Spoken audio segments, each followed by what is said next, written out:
I'm Gorilla Monsoon. And I'm thankful that I'm not. Oh, you just can't help yourself, can you, huh? I don't help anyone. Huh. Unless they've got the cash. Yeah, I'm going to help you out the door if you don't stop. If you can fit anyway, through folks, it. I'm going to knock you out. Excuse me, but, is anyone going to introduce me, bro? All right. And this is Vince Russo. I thought it was the mailman. Huh. Why don't you be serious? Smells like one. Oh, what the frig, bro? All right, enough. Folks, coming up in just a short is a podcast hosted by two guys you've never heard of and probably never will. Monsoon knows a guy who knows a guy, if you know what I'm saying. I get it. Oh, will you stop? Folks, Chris and George or something, they do the Hot Tag Podcast, and here it is. What's going on, everybody? Welcome to the Hot Tag Wrestling Show. I am Christy Francesco. Joining me is George Rogers. George, what's going on, man? Welcome to 2000, where the Hardy Boys are relevant. Hey, I'm here for it. I don't give a shit. Oh, that's funny. Hey, all right. you know what, though? At least they're still doing, tag team stuff, and it's mildly entertaining, as opposed to, one of their greatest rivals who's doing nothing. Who would that be? Your boy Cope. Oh, so we are here to do Raw versus Nitro from all the way back from January 29th, 1996. So yeah, looking forward to getting back here to covering the Monday Night Wars. We were able to do this now and just say F it. We'll find ways to cover Raw the best that we can. I know I'm a broken record, but it really, really does bother me that WWE had everything set up so perfectly on Peacock that if you're not going to take everything off of it, then don't take any of it. I mean, not until you're ready to transfer it all over, because even if it's not just 1996, it's every year that it's spotty in terms of what Raw is available and what's not. So that's just it's just a problem. And I thank you, brother. Good to be back. Again, we didn't just leave because we didn't want to do it anymore. It had nothing to do with that. It's the fact that we're able to watch Monday Nitro whenever we want. It's on Peacock still. But for those of you who might not know or might just be tuning in for the first time in a while, if you go to Netflix in the United States, I think it's the United States. I think in the UK, I think the WWE Network still has Raw. Am I correct? Yes. Okay, so in the United States, if you have Netflix and you have obviously Raw there, if you go there and you look at the vault of all the past Monday Night Raw episodes, go to 94, 5, 6, 7, 8, 9, 2000 and above. I mean, it's literally they pick and choose what Raw to put on there. I guess if something historic happened on this episode, that's what's going to be on there. It's not like Nitro or when it was on Peacock, where you can just go to the year and just in order go watch Monday Night Raw. It's not like that on Netflix, and it's driving me crazy. I just don't get it. I don't. They could have just kept all the classic Raws on Peacock. Exactly. And I agree. then just do the new live episodes on Netflix.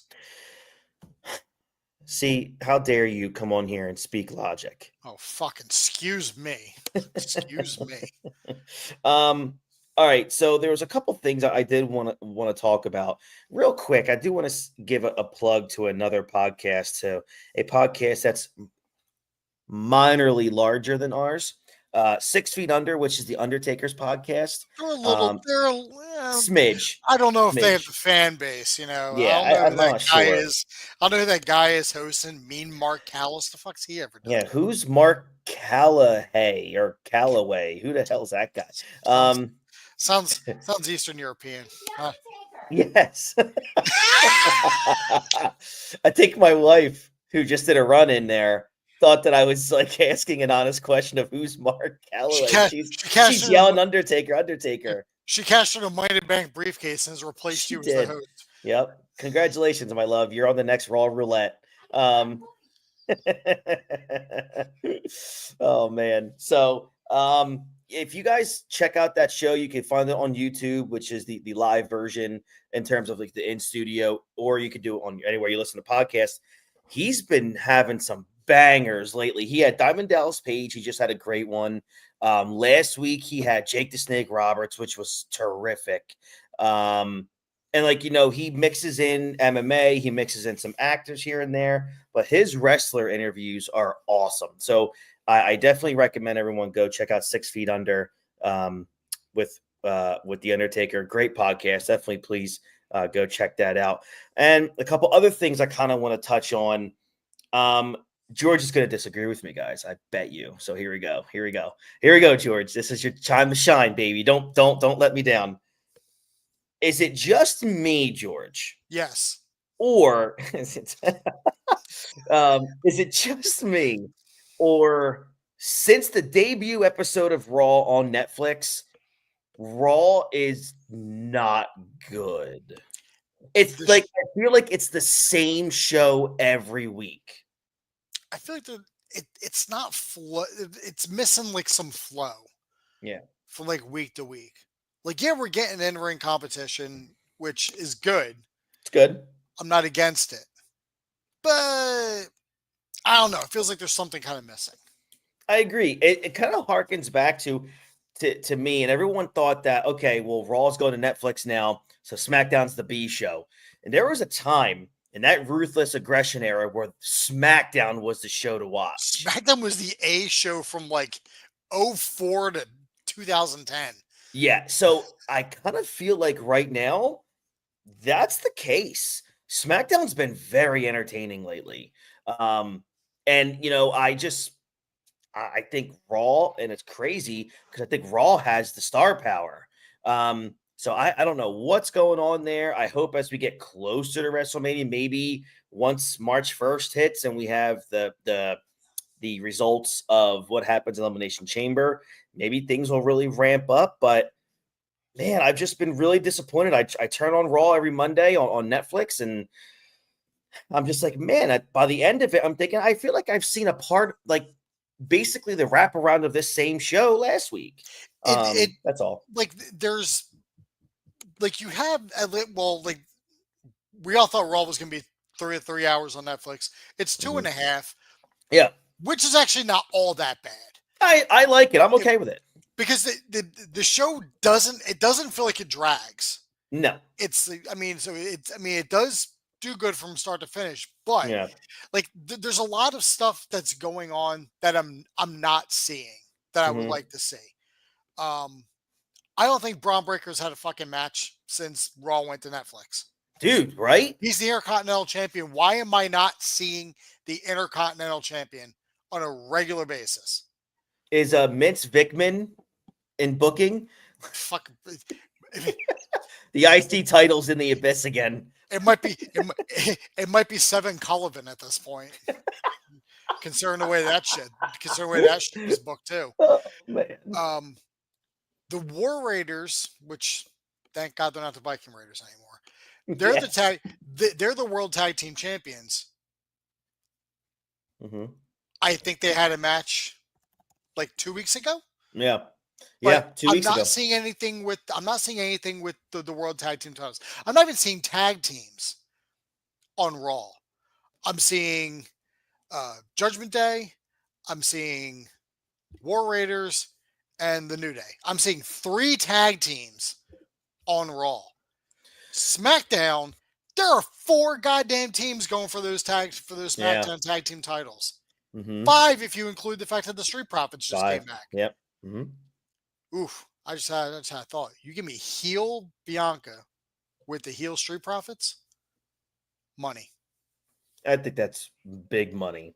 I agree with you. Big money. That's like, I'm not comparing, but like, when Lita was with the Hardy Boys, like all 3 could go. All 3 were stars. So it's like you kind of have that right there with that too. It would just like kind of like popped them out. Like, that actually works. That's okay. Okay. So I like getting into that think tank sometimes. By the way, everyone, it's often. I'll call him randomly at 11 o'clock at night. He has to stay awake until midnight every night, just in case I call. So my next question, and I heard this afternoon, and I wanted to bring it up to you. I didn't tell you.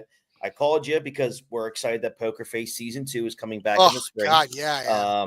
Cannot wait for that. For those of you who don't know, she's got a role in Fantastic Four. Also, I think she's playing Alicia Masters. I love everything that woman does, but I don't care. She could be playing random Jane on the street. She could be the Incredible Hulk for all I care. I'm going to watch. Hands down. Yeah, right. Natasha Lyonne for those who aren't. Yeah, we're talking about just a superb actress. Yeah, she's terrific. So guys, check out Poker Face. I don't get paid by Peacock, just stuff that we love.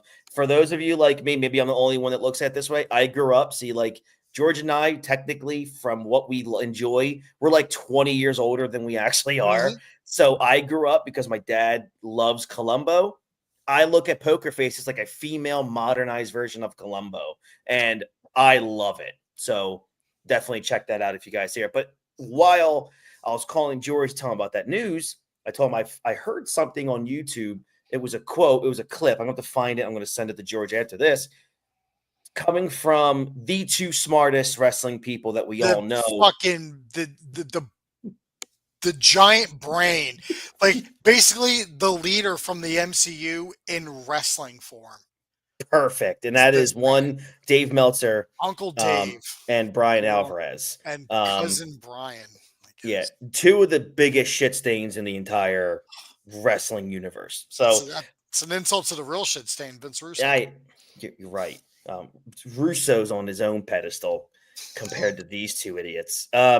So here is what Dave just randomly out of nowhere just started saying, because he always has to find a way to defend his employer, AEW, and Tony Khan.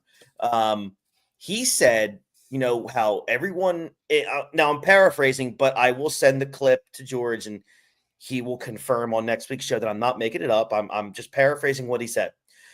We see what NXT is doing and the recent incredible ratings rise and popularity rise of NXT. And we have Jordan Grace as being incredibly accepted, and Joe Hendry's incredibly accepted, and other people that are coming over from TNA and showing up on NXT. The Hardys are there again, but let's just not the Hardys. They're WWE product, but all of these TNA people that are coming into NXT, and the fans are going crazy. The fans love it. They're tuning in on TV to produce these ratings. Dave's argument is that it's a double standard, because AEW was bringing in ROH talent and saying, welcome this new talent to AEW, or if they were bringing in people from TNA before this deal was made, people would lambaste AEW for saying, oh, they can't make their own stars. But WWE brings in TNA people, and it's great. It's accepted. People love it. WWE is creating new stars. But his point is, if AEW did the same exact thing, they would get hammered down to the ground for it. What's your take on that? It's about the presentation. And Dave is right. AEW would get run through the ringer. Well, timestamp this. But they would not get run through the ringer by the so-called E-drones. It would be by their own cult. That's who would. I see what you're saying. Through.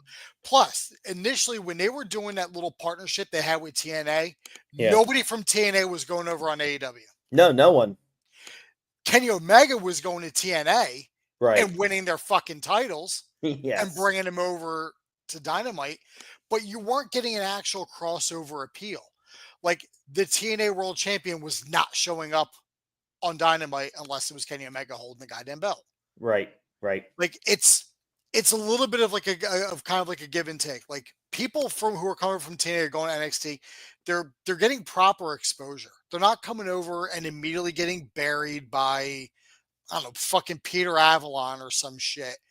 Like they were bringing like these minor stars from TNA. And I'm sure someone will go back and correct me, because I'm trying to remember shit from 5 years ago. Yeah. After the last couple of years I've had is a little rough, but it's they did it as a way to like AEW teamed up or like partnered up with TNA as a way to help themselves get over. They weren't I helping agree. anybody. NXT is not bringing in TNA to help NXT get over. It's helping TNA. And TNA has seen a rise in ticket sales for their pay-per-views. And people are trying to find them to watch them on TV. They're on Access TV. Hope your cable company carries it. Comcast does, but it's all the way up in the 1600s. Right. I had to actually like type in Access on like the remote to find it, if that makes any sense. Yeah. Those of you who have a Comcast remote, you know what I'm talking about because you can Mhm. just type in whatever and it'll sort of pick it up. But like the partnership that WWE has with TNA is helping TNA more than it's helping WWE. When AEW did it, they did it for their own self-serving needs to help themselves get over because they were the brand new company. And that was Scott D'Amore trying to lend a hand saying, all right, hey, you can come over, we'll help out. And then Tony just wheeling and dealing and, with his guys or whatever. And then ROH, like, dude, you own ROH. You're not branding any new talents, people you already have. That'd be like them doing an NXT invasion where it's like, oh my God, NXT's getting exposure. It's like, yeah, you own NXT. Right. But Right. it doesn't matter. Even if you bring over somebody from ROH, is anyone going to know? Because ROH doesn't have a weekly show. Right. They got this Max deal. Why not you just put something from ROH up on Max? You have this content and you're choosing not to use it. But then you get mad when people don't know who the Ring of Honor World Champion is. It's Jericho because of fucking course it is. But I only know that because he's on Dynamite with the belt. But nobody else, like, I don't know who the ROH Tag Team Champions are. I don't know who the ROH Women's Champion is. There's no show. There's nothing to watch. Agree. So it's like you're bringing in this stuff to like that you're going to help bolster, but you're really just helping yourself. Even when they bring over the New Japan stars, the New Japan stars lose to the AEW stars all the time. That's why there's a double standard, Dave. I agree. Standard is because this new era of WWE that's being helmed by Triple H, especially NXT with Shawn Michaels, they're helping another company that doesn't have the exposure. If I agree. Vince was running this shit, they wouldn't even get a mention on TV. That's why this is kind of new because for years Vince wouldn't mention anybody else. Right. Right. And if WCW got a mention, it was in Athena. Is that Ember Moon Tyson? Is that who she is? And is that who I'll she wait was? for him to I'll wait for him to respond. Yeah. But like if Vince mentioned WCW, it was to take the piss out of him.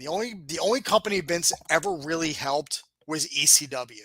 Yeah, it's Ember Moon. I can't even say Smoky Mountain or NWA because that was a passing. Thank you, Tyson. Because that was just like a passing fantasy. Like ECW got exposure. We got to see ECW stars. I'm seeing Jeff Jarrett. I'm seeing Bob Holly. I'm seeing Bart Gunn. I've seen people I've been seeing on Raw for a while already. I really wasn't doing anything. So I agree with Dave's statement by saying he's right. If the opposite happened, AEW would just get put through the mud. My point was that there's no reason for Dave to bring it up. No, he there again is trying to find a reason to excuse the ever plummeting popularity and ratings of that company to tear down NXT for no reason.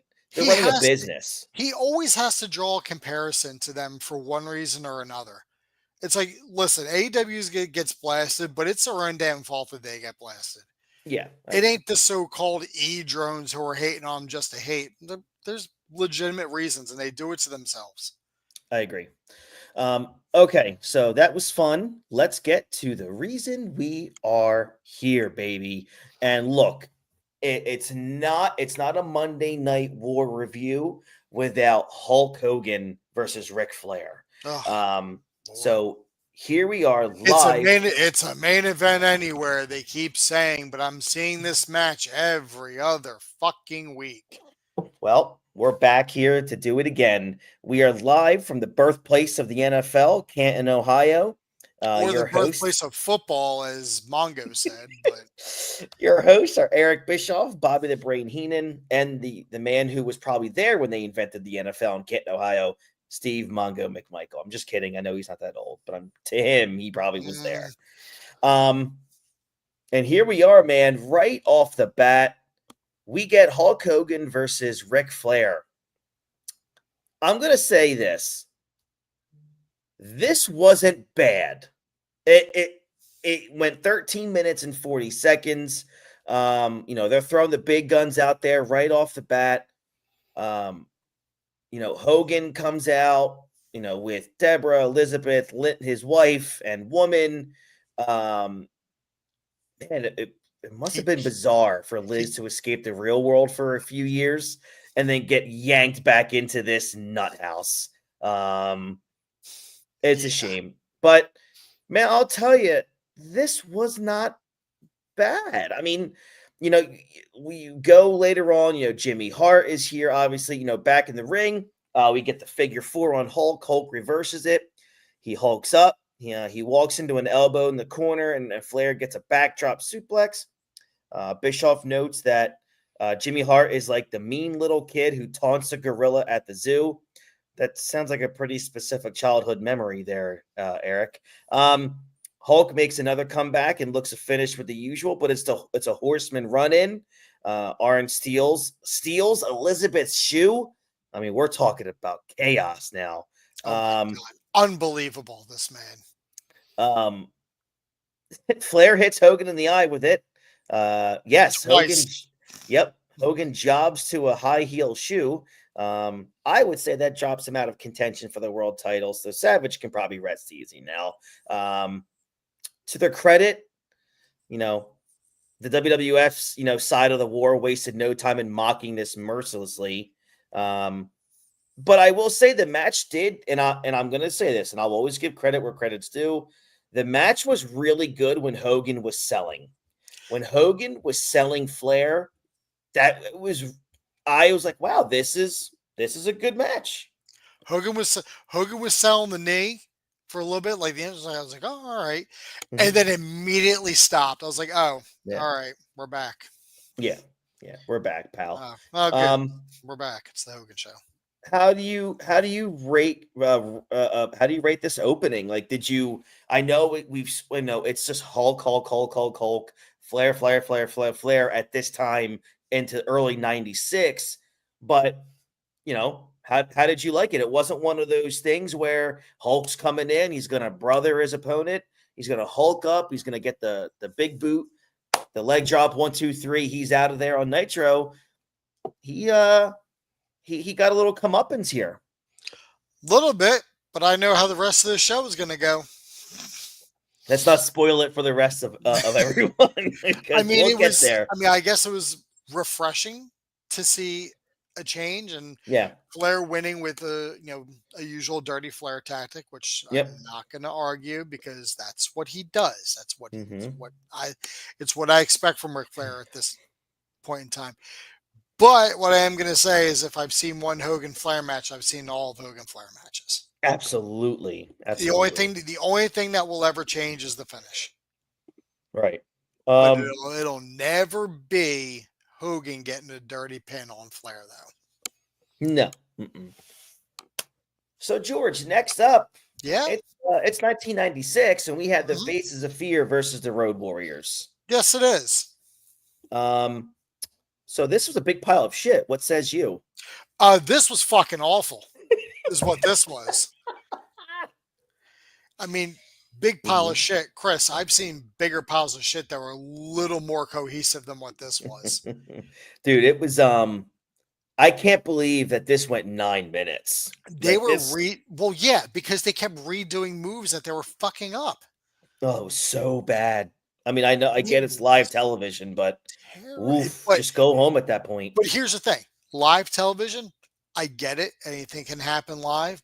But I'm looking at the people in the ring who know better and know how to work. Yeah. Both Road Warriors, Ming, and Barbarian.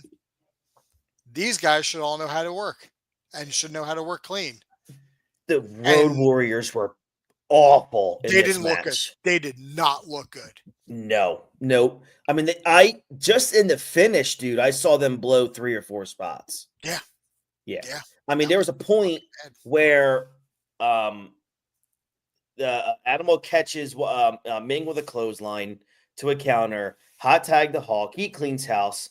You know, he's looking as bored as humanly possible. Ming breaks up the Doomsday device, and then the Road Warriors blow another spot because Barbarian was supposed to pile drive Animal and have it broken up by Hawk, but Hawk was nowhere to be found, like in another arena.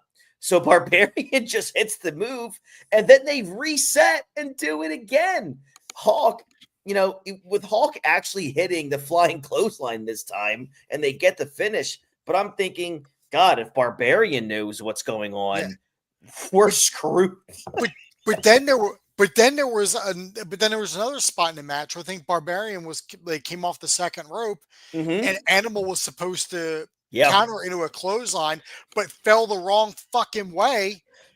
So they went up and did it again. I know. It was embarrassing. And then Ming and Barbarian were supposed to do like a double Irish whip and then like back into the corner, but they fucked it up. So they did that again. I'm like, whoever was in charge of producing this match, I hope they got fired. Dude. Like at the end of the match, just get your shit and get out of the building. I don't want to look at you. I agree. Next, we have Kevin Sullivan ranting and raving about the Horsemen. Oh, it's a Monday. Dude, I'll tell you what, man. I'm already into February of '97 watching Nitros. I watch a Nitro every night, maybe 2 of them. Because again, everyone, I'm an insomniac. My wife will read or she'll go to bed, and I'm just sitting there and I'm just watching Nitro after Nitro after Nitro from start to finish. And it's more than a year from this show, and Kevin Sullivan still showing up every Monday night talking about the friggin' Horsemen. You talk about a story arc. They just keep this one going until the last moment that Kevin Sullivan's an active wrestler. Story arcs have endings. Yeah. I don't think his feud with the Horsemen ever ended. I think it was just he stopped wrestling and then that was it. Yeah, that was he was done for there. And then randomly reformed the Varsity Club in 2000 for some reason. It was just something else. This brings out Double A and Brian Pillman. Arn promises some tough love and takes off his belt. And Sullivan and Hugh Morris take the opportunity to attack, but Arn lays him out with DDTs, beautiful DDTs, while Pillman cowers to the floor. I was so happy when Pillman left WCW. He was really annoying when he was part of the Four Horsemen. But that's just me.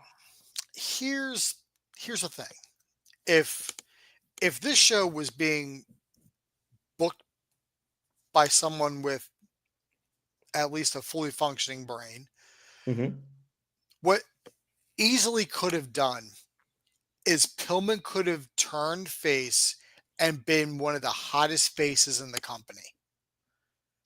With this whole like tough love thing and the shit with the Horsemen and in the Dungeon of Doom, because he could have just like after all the shit that Arn has put through. And at this point, I'm feeling bad for Pillman. Yeah, because he's excited and he's trying to fight. He wants to fight for the Horsemen. He's standing, but like every time he does something, Arn is basically like a fucking stepfather and smacking him in the mouth for talking out of line. It's like, dude, really? Like, I get you're the Horseman, but you wouldn't smack Ole like that because he'd just stab you and that'd be the end of the day. But like, correct. But kudos to Pillman because Pillman saw what was happening, and he's like, you know what? I'm getting the fuck out of here. Like he had which is going to be coming up. The I Respect You Booker, man. Like that match is going to be coming up. And then he took that opportunity to get surgery that he needed to get. And by doing that, it saved him from having to be in that fucking cage match at Uncensored. Yeah. Good for him. He got surgery rather than do the job to Hogan. And then he got fired while he was out. Yeah. And then he went to ECW and then to WWF. Mm-hmm. Well, the next match here, I actually did some research because I went back, I watched this match. I'm like, wait a minute, I'm pretty sure there was a story behind this, and as a matter of fact, there was. Medusa versus Sherry. So the reason why it looked so bad is because it was a shoot. The whole thing was a shoot. And Sherry probably shouldn't have been in the ring, if I'm being Yeah. perfectly honest. I mean, Sherry could probably go, but let's be honest, she's been a manager for about 10 years at this point.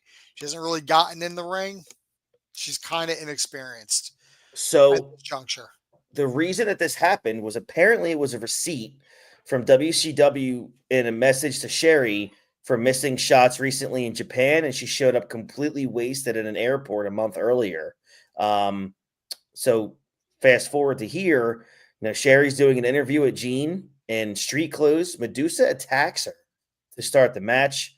Medusa with a suplex on the floor gets back in for some hard, stiff kicks, but Sherry takes her down and goes up. And gets up. Medusa slams her off, but Sherry rolls through for the pin at 152.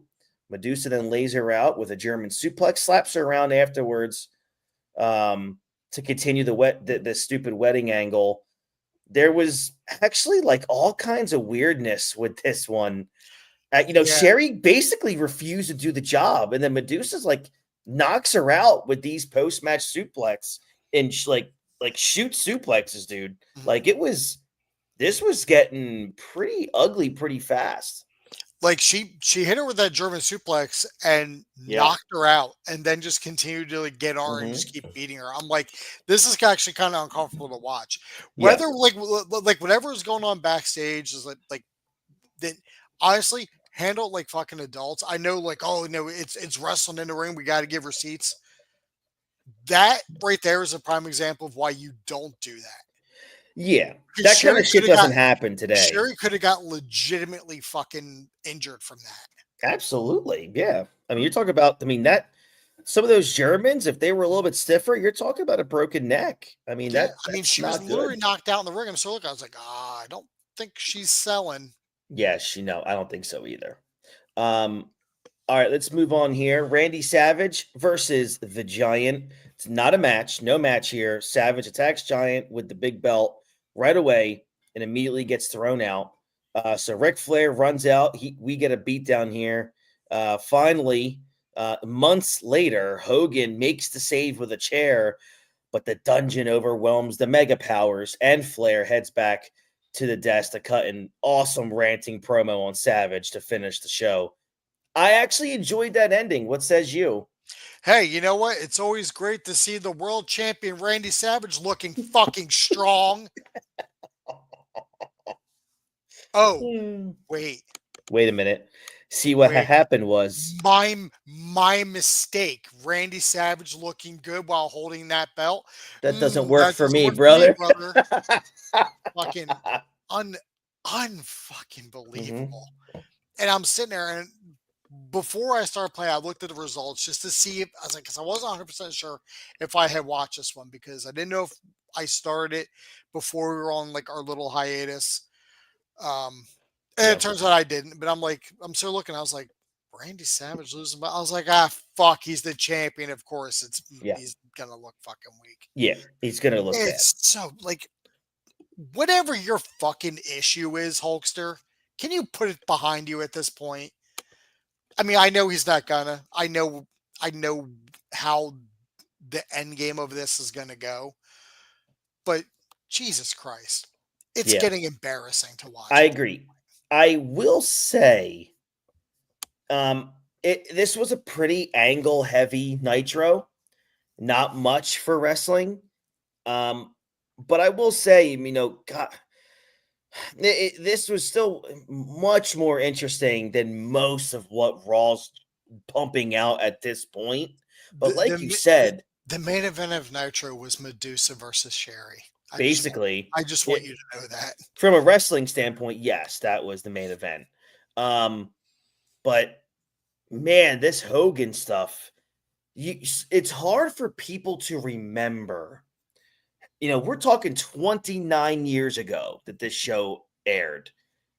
it's really difficult for fans to remember, even for us. I mean, like I said, that's why I wanted to do this, so we can go back and legit see, damn, how good was Nitro compared to Raw in that era. It's easy for us to think, man, Hogan was such an impact player for Nitro, which he was massively. But damn, dude, at this time, as we're months away from the NWO forming, if that NWO doesn't form, I don't know what the future would have been for Hogan, because nobody cares about anything that he's doing, and he's on the show on Nitro 2-3 times a week. If And it's if the bad. NWO doesn't form, what's the future of WCW? I Fuck the don't future know. of Hulk Hogan, Yeah. because he'd just go crawling his ass back to Stamford. It's crazy too, because it's like both in a way. Like, even if WCW stays pat like they were better than Raw. They were beating Monday Night Raw. Then Raw doesn't make their changes. So what the hell happens? Do we just get 2 fighting shows up until the very end? It's like, but still, at this point, man, in January of '96, as we're getting into February, I mean, we can almost tell everyone right now what's going to happen on Nitro next week. It's, you're going to get Hulk Hogan 3 or 4 times, and he's going to make sure he looks good. Yeah, It's just the way it Randy is. Savage is going to lose a match probably to fucking Lex Luger or some shit. It's Yeah. And the funny thing about this, and I sent you a text. It was during the Road Warriors and the Faces of Fear. Yeah. Is Mongo or no, it's Bischoff. He's like, he's putting over WCW on the whole. And it's, like we've done more for younger wrestlers in the last 9 days than the other company has in the last 2 years, which is fine to say that, if you will. But don't tell me that when the youngest person currently in the ring is Animal at a staunch 36 years old. Yeah. Like, don't tell me you're doing shit for younger wrestlers when I'm looking at arguably one of the, if not the greatest tag team of all time, and 40-year-old Meng and 40-year-old Barbarian. Yeah, I agree. And it's not like I'm looking at Eddie Guerrero versus Alex Wright. Then I would be like, okay, I'll believe that. I think Animal was the youngest fucking guy. No, the youngest wrestler on this show was the Giant at 24. Yeah, he was a baby, man. Jeez. The next after that was, I think, Medusa at 33. Man, Medusa looks like a hard 33. That's me trying to remember. But I think she was either like 33 or like or like late 20s. I mean, either way, I mean, she's a fucking wrestler in the 90s. It's going to be whatever she looks. How old was Pillman? Hard. Well, Pillman didn't even have a match. No, but he was on the show. Well, so was Hugh Morris, but I'm not counting him. Yeah, you're right. Pillman was, let's see, at this time he was 33. Okay. And kind of going back here, and I was just thinking about it as you were talking about that. This Hogan era is utterly bizarre to me. 1 week he's getting booed out of the building. The next week he's throwing chair shots for a half an hour at every heel on the roster. Then the next week he's whining and he's stealing Savage's limelight as the champion. Then he's jobbing to Ric Flair. He's getting beaten with a shoe. Arn Anderson, coffee, tea. Then he beats basically every heel in the company in a triple cage match. He tries to get the Booty Man over and just like vanishes. It's like, what a weird run this is for Hogan, not to mention annoying. And that's another thing that we're watching it happen, but it's not being brought up, is the fact that Zodiac keeps stopping the Giant from going after Hogan. Yeah. We're seeing that this is the 3rd or 4th time we've seen this happen, and we've gotten zero explanation on it. We don't have the Dungeon of Doom out there. We don't have Kevin Sullivan asking these questions, especially to the Zodiac. What's your deal with Hogan? Because that's how Kevin Sullivan talks. It's not even me accenting it. That's just a spot-on imitation. Like, We're not even getting any of that. We're not getting the potential throwing him out of the Dungeon Doom. We're just dealing with this shit another week. And then eventually he'll be the booty man. Nobody's going to give a shit. He'll get beat up at Road Wild and then come back a couple of years later as the disciple with a beard. And then no one's going to give even more of a shit. Go away, fucking Brutus. All right. Let's go over to Monday Night Raw. This is a taped episode of Raw from Stockton, California. Vince McMahon and Jerry the King Lawler are at the broadcast booth. And it's not necessarily Hulk Hogan and Ric Flair, but we do get the British Bulldog versus Diesel. So, who would possibly want to do a rematch of one of the biggest pay-per-view main event disasters in the history of the company? Vince McMahon. Dude, this was just as bad. I mean, Diesel gets the pin at 8:13. But Yoko, there was interference from Yoko. Just whatever. You hear Vince at the end singing, "Give credit to Big Daddy Cool," and I'm thinking, for what? Moving out of the way when a slow motion Yoko is trying to leg drop him? Look, and I'm going to say this, and as we get further into the history, into the future of the show, everyone's going to find out that I can't stand Kevin Nash. I think he is a great money businessman for himself, but he didn't care about wrestling. He didn't care about the business. When he got the WCW, and I'm watching it now, I've never seen, other than Scott Hall, a guy just completely mail in his entire career and just waiting every week for his check to cash. Like he's never drawn a singular dime in the industry. Never. Maybe the giving credit to Big Daddy Cool was because Vince could see into the future. Probably. Give credit to Kevin Nash for collecting money for doing the least amount of work. Yeah, absolutely. And now I've incurred his wrath, and I'm gonna get a fucking jackknife tomorrow at work. No, I don't like Nash at all. And then he thinks he's so smart about the business. Let's all go fast forward and see how he was doing booking WCW. Yeah, he did great when he had the pen in his hand to make big time decisions. He's an idiot. He's just an idiot. And I listened to him I listened to little clips that they post on YouTube from his podcast, and I'm thinking, dude, like, you don't know anything. Like, what did you ever do? You were the outsiders. That's great. You became somebody from the WWF as Diesel, and you had Razor. You had Scott Hall, who became famous as Razor, and you guys would have floundered in WCW if Hulk wasn't the plan. I mean, they did. Diamond Stud and Oz. Yeah, Vinny Vegas. I just can't stand Kevin Nash. I think he's the singular most overrated pro wrestler in the history of the business. Kudos to him for finding ways to make Eric Bischoff and Ted Turner pay him a ridiculous amount of money to get that favored nations clause. You know who Kevin Nash is? He's the Kirk Cousins of wrestling. Boy, that's a good comparison. That's a great comparison. Really good. After this, we got a billionaire Ted calls a press conference to explain. You should be. Pat on the back with Barry Horowitz. I agree. You should be. Billionaire Ted calls a press conference to explain his motives for trying to put the WWF out of business, which turns into just a ridiculous name-calling tirade as the reporters accuse WCW of somehow using predatory business practices by putting Nitro on at the same time. Boy, that's just whining from Vince McMahon right there. And then the huckster notes that his contract states that he never loses. Well, that's a shoot, brother. When in fact, at the same time, Hogan was jobbing to a women's shoe on Nitro. But, again, we saw how Nitro ended. And they also have the balls to put Eric Bischoff's letter on screen, smugly hiding behind their right to parody and free speech.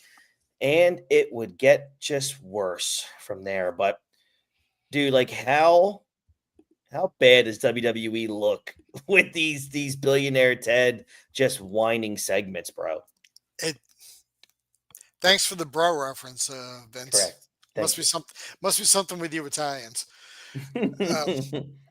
But it was funny at first, but now it's At like, first, yeah. like, come on, Yeah. like, give Now me, we're seeing that it really is affecting you. yeah. Yeah. And we know how the rest of this year is going to play out, and doesn't look Yes. good. I Yeah. mean, thankfully, things eventually start to turn around in the following Yes. year, but you got to get through hell before you get to heaven. Yeah. 1997 is the best year in wrestling history. So I can't wait to get to 97 one Probably day. the most important year in wrestling. Absolutely. Yeah. Well, I guess, well, 1990, the Nitro forming is, I would say 95 is the most important year ever because that starts the revolution, right? well, I mean, I was gonna say 96 with NWO because that's what really Well, gets yeah. everything to change. Yeah. Like 96, 97 were probably the two of the most important years For sure. Hands because of down. because of everything that happened, everything that transpired, and like the formation of the NWO, the rise of Stone Cold Steve Austin, like the little things like that that are eventually gonna make Mhm. wrestling mainstream. Agreed. Next, we have the Body Donnas versus the Godwins. Um, sure. I mean, this match ends after 2 minutes and 18 seconds. George, this was your favorite match on the show, and why? Well, hey, I'm a big fan of Phineas I Godwin Pig. I'm a Big, big, big Midian fan. big fan, And big fan. anybody who knows me knows that he's like number one on my list, just slightly above Shawn Michaels. He's on he's on my Mount Rushmore. Like, what the fuck are we like? What are we even doing at this Yeah, point? what are you doing here? Kudos to them bringing in Phineas Godwin, so that way I didn't have to see Henry Godwin singles matches anymore. Hmm. I did like the Godwins as a tag team. I'm not going to deny it, but I'm going to see the Godwins versus the Body Donnas for the rest of this year because there's no tag Yes, team division. I know. I Throw the know. smoking guns in, and watch out, I know. Mark Rowdy, Gophers. Rowdy Piper joins us in his new position as Damn right president, he does. while Gorilla is away on Vader-induced leave, and he gives Ooh. a crazy speech. Oh, you don't say. I mean, it's about nothing, but then he does finish with How an dare you? airplane spin on Vince, which was awesome. How dare you? Because Roddy Piper pulls out a list of rules from his little pouch that he wants people to follow.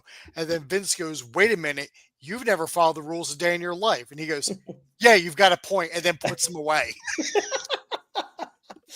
Yeah, I love Roddy. You know, Like I, what a pop he got to. yeah, Oh, he's Roddy. He's one of the, listen, he's Roddy, man. heel Piper is fantastic, but face Piper was a whole other level. Yeah, I When he agree. was I allowed to love just Roddy. unload on everybody around him, he was Yeah. he was a wizard with the microphone. Yeah, oh, for sure. I love me some Roddy That Piper Piper always. segment alone is putting Raw over Nitro for me this week. um, not the Mankind cutting a promo from the shadows. That doesn't Hey, do we anything got a for you. Mankind promo. We didn't even see his face. I mean, we know who he is because Right, right, it's 2025. right. But in 1996, we didn't know who the fuck this was. We're like, oh great, what's Vince doing now? Hmm. Main event time: Yokozuna versus the Heartbreak Kid, Shawn Michaels. This one goes around 11 minutes and 40 seconds. We get to the near the end here. Yoko dumps HBK on the floor, runs him back first into a post. We get a lengthy nerve hold before taking the final commercial break. We come back with Shawn with HBK missing a flying splash, but making the comeback regardless. 2 flying forearms puts Yoko down, but Shawn goes up and gets caught in the corner. Owen runs in, but misses a heel kick, and HBK finishes with the super kick on Yokozuna's chin. Rough night for old Yoko, but pretty good main event. And I'll tell you what, people have said it before, man. You just put a broomstick in there with HBK, he'll make it at least 3 stars. That's what he had to do tonight against Yoko. Hey, when Yoko's got his working boots on, though, he'll make you look good. Yeah, he sold for HBK, which was great. Yeah, I mean, like we can sit here and talk about like Yokozuna. He's arguably in the worst shape of his career. He looks bigger every time we see him. Yeah, But let me tell you, those Samoans, nobody fucking moves like they do. Doesn't matter how big they are. I know. They I know. move with the agility of Sean, essentially. Yep. Greatest wrestling family of all time. Yeah, absolutely. Not You a have Smith to. Hart, and not a single Smith Hart in the Anawahi family. Nope. That's for damn sure. Not even a Bruce Hart in that family. Next week, we do have a promising Raw, though. We got HBK and Diesel versus Yokozuna and Bulldog, plus Bret Hart versus The Undertaker. So we wrap up the Monday Night Wars from January 29th, 1996. George, which was the better show and why? I already said I'm giving it to Raw just for that, for the Piper segment alone. Just helps me. Like, all right, like I'm seeing Piper again, and he's the acting president of the company. Ah, yeah, it's great because this whole thing is going to get replayed later when Piper goes WCW and he becomes the acting president over there as well. Doesn't matter. Piper could be the acting president of the United States, which is weird because he's Canadian. And I'd be like, you know what? Fuck it. I'm fine. Let him do whatever. I don't give a shit that the craziest man in the world has his finger on the button. And he's just going to do it because, I don't know, Vince pissed him off. Right? He's like, oh, I'll show you. I'm going to bomb Titan Tower. It's like, oh, dear God. Well, it's Piper. He's going to hit the Secretary of State over the head with a coconut. So Nitro won the ratings battle here with a 2.8 to the Raw's 2.4. I think the better show overall because of the storyline building was Nitro. I think the main event was really strong for the WWF. I think Piper was a good segment, but even though Hulk is Hulk on Nitro, I thought Nitro did a good job preparing for an upcoming pay-per-view with storyline building. Which is not always the case with WCW. But I'm not going to sit here and be like, oh, Nitro was clear cut the winner. To me, it was one of those things where it's a toss up. You know, tomorrow morning I could wake up and be like, man, you know what? Raw was better. But that's just how I feel. There was no Bret Hart. There was no Undertaker. Yeah. It's just one of those things where it could have gone either way. Of course, me personally, I went one way, you went another. Yeah. It doesn't really mean anything. No, but me, it was both decent shows. It was Raw wasn't bad. I mean, it's a Piper segment, and the Shawn Yoko match was better than any match that the other fucking show did. I mean, like Hogan and Flair was good, but how many times do I see Hogan and Flair? Exactly. I agree. And it wasn't even that Arn Anderson stole Liz's shoe. Jimmy Hart was holding her while it looked like Arn was going up her skirt. I'm like, what the fuck am I watching right now? Who's like, I was like, then I'm like, oh, he's grabbing her shoe. I'm like, but that doesn't look good. Because she's basically wearing like a baby doll dress. I'm like, what are we doing? What are we doing? Take woman's shoe. Take Linda's. Exactly.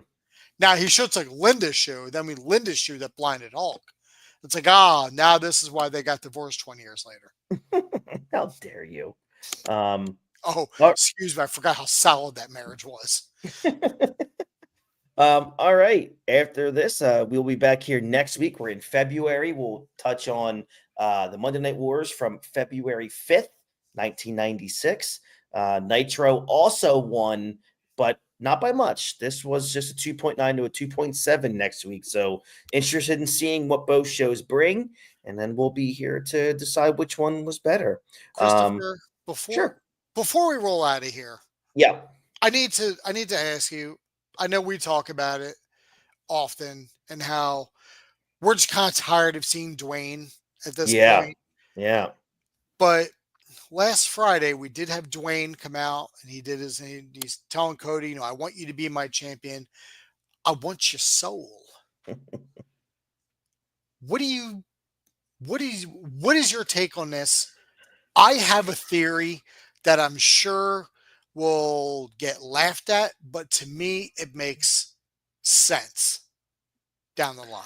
Man, I know you and I talked about it and your logic made sense to me.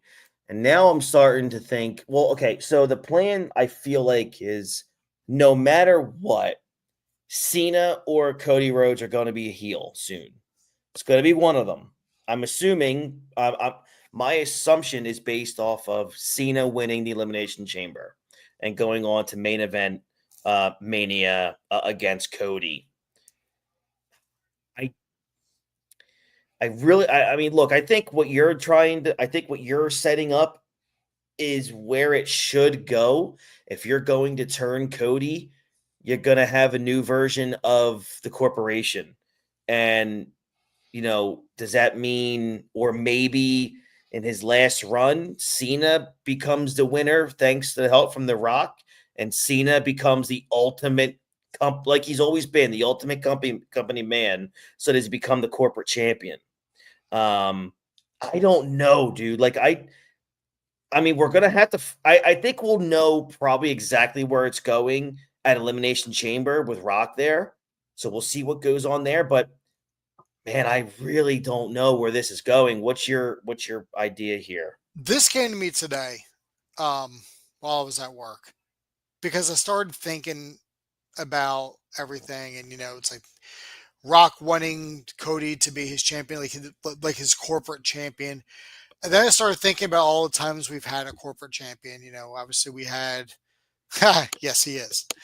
Um, we've had The Rock, as our corporate champion, and we've had Austin was sided with McMahon at one point, and then like Seth was the champion for the Authority, but they were never the first choice. Right. The way it was presented to us. So Survivor Series 98, we assumed it was Mankind, the way everything was led up. It looked like Vince was kind of helping Mankind to the belt, and all of a sudden last second turns and The Rock is the new corporate champion. In a million years, we never would have even thought that Vince and Stone Cold were going to work together. Right. And that happened. And then we can't forget there's always a plan B. Of course. Now, it's poetry. There is always a plan B. If Cody turns down Rock, Rock is going to look for somebody to be his corporate champion. Now, knowing what we know of the Elimination Chamber and history, wouldn't it make sense in this aspect? First things first, nobody's going to boo Cena. No. So I don't think Cena wins the Elimination Chamber. I think Cena does. I think Cena has a WrestleMania match. It's off kilter, but think about it real quick. John Cena versus TNA World Champion Joe Hendry at WrestleMania. Crowd would pop hard for that. Crowd would pop so hard for that. Now, who would do anything in the world to main event WrestleMania? CM Punk. CM Punk. What if in the middle of Elimination Chamber, Cody turns down Rock, and then in the Elimination Chamber, The Rock comes out and helps CM Punk win the Elimination Chamber? I mean, guarantee CM Punk his WrestleMania main event, which is what he wants more than anything, and now we'll see how badly he wants it. CM Punk could be The Rock's plan B. And people love to boo CM Punk because he loves to be the heel. Yeah. I think if that's the case and you don't reform the corporation, Punk doesn't need a stable. Punk does not need that. Could that also be the Paul Heyman favor? You know what? Man, you're right. I mean, look, I think that's great. And I think if that's something that happens, I mean, look, I'm all for a shock and a turn like that. I think Seth and Roman, I think that match is set in stone. That match is what's going to happen. It does need to be a triple threat. Punk doesn't need to be in it because it's Rollins and Reigns. Punk is just an accessory at that point. If anything, Punk would be there to take the pin for one or the other. Agreed. But Rollins Reigns, that's the match that you need. Punk doesn't need to be in it. Cena can have a good match with anybody. It doesn't really matter. I also believe in Joe Hendry.